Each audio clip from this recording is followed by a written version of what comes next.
Hey. Ja, ik ben mezelf aan het filmen, ja zeker. Ja.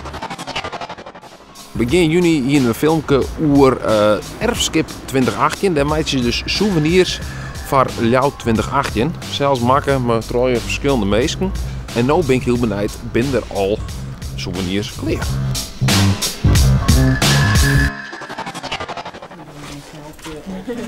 Zin is deze over? Ja. Dat is een schilderij die ik heb gemaakt van de Friese paarden. Dat zijn jonge Friese hengsten. En dan ga ik op een laptoptas die filteren. Oh. En dat gaat Joke mij leren. Maar is dit nou een souvenir of is het echt voor uzelf dan? Nee, souvenir. Ja? Ja, ja. Die komt straks dan te liggen hier in de winkel. In de shop. Ja. Volgens mij zal ik hier een lampenkap maken en iets met een t-shirt. Tenminste, daar heb ik wat onderdelen van mij aan. Ja. Maar ik weet dan net precies wat zal ze uitlaan worden. Ik heb er wel zin in om er even lekker met de handen bezig te wezen. Even een stukje lezen? Nou, niet lezen. We gaan even plaatjes zoeken. Of wat plaatjes bent u naar het zoeken? Ja, dat weten we eigenlijk zelf niet. Oh. Iets met het thema Friesland en dat te verwerken op een lampenkap. Liever dat idee wat laten liggen. Ik ben op zoek naar de beelden in de kranten. Ja. En daar heb ik dus rolletjes van gemaakt. Dat is een soort van de titelkiet van de kranten, van de beelden. Vestlistkerst als een lampenkap en dat erop ik een willekeurige vorm krijg. Dus willekeurige lengtes, dus maar krijg hoe lang dat beeld is. Dat is goed. Ja, hier kan je zin in. Volgens mij maak ik er gewoon waar ik zin in heb. Dat doen we dan maar. Gewoon wat idee, dat is een beetje... Maar hier kan een laptop in. Ja. En wat kost het zo dan? Ja, dat is even bedenken. Johan Makke? Nee, dit is er net. Die hebt de Joke maken. Wat zou jij ervoor willen betalen voor zo'n tas waarvan je weet dat hij helemaal met de hand is beveeld? Zullen we zeggen, €50?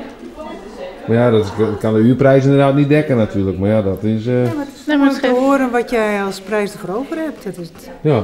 En als het 100 zou kosten? En dit is het krantenartikel de dag na de juryuitslag. Waarin stond Leeuwarden door het culturele hoofdstad. Hey, oh ja? Daar heb ik in stukjes geknipt. Goed zo, yes. Ja, en dan 2 uur verder heb je zo'n ding. En mensen kunnen zelf ook grondstoffen aanleveren. Het gaat vaak even op ideeën brengen. Ja. Meer is het. Ja, want als je hiermee bezig bent, dan zeggen mensen wel van... oh, maar dan kan ik er ook een fotootje van mijn eigen... Want ik zal even zien waar die ook alweer zit. Hier zit een foto in van de Oldenhoven, zie je? Ja. Dit is mijn vader op schoot bij mijn oma in Batavia. Maar boven hen hangt een foto van de Oldenhoven. Ja, de hele sessie strop, waar je dingen opplakt. Wij vregen eigenlijk van wat is je beleving bij Friesland, bij Ljouwert. En daar komen eigenlijk wel je wut nu. En sommige kerst verwacht je, zoals de Oldenhoven, Cambuur.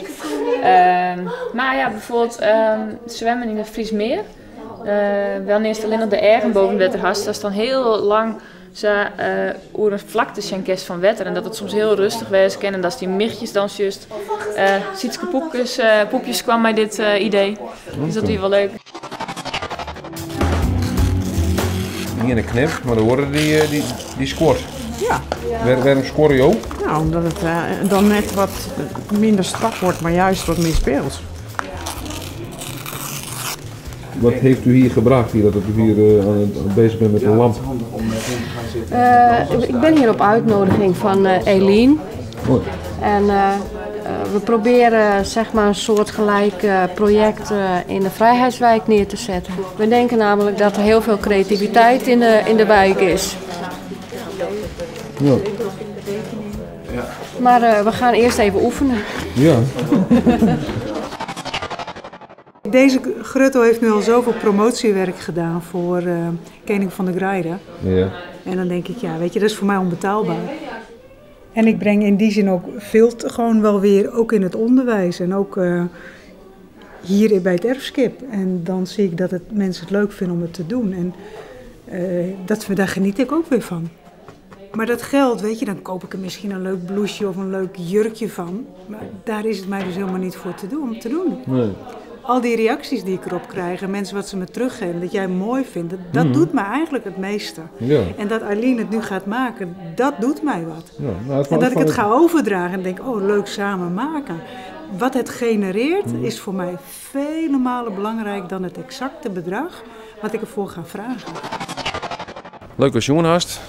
Best nog heel inspirerend en voor zelfs ik souvenirs maken. Dat ken ik gewoon uit Erfskip daar in de oude Oosterstritten. Wat er een maaksessie is, dat kun je zien op hun Facebook. Daar publiceren ze regelmatig hoe maaksessies en woordingen. En dan kun je ze gewoon meedoen hoe het meidje voor souvenirs voor culturele haatste 2018.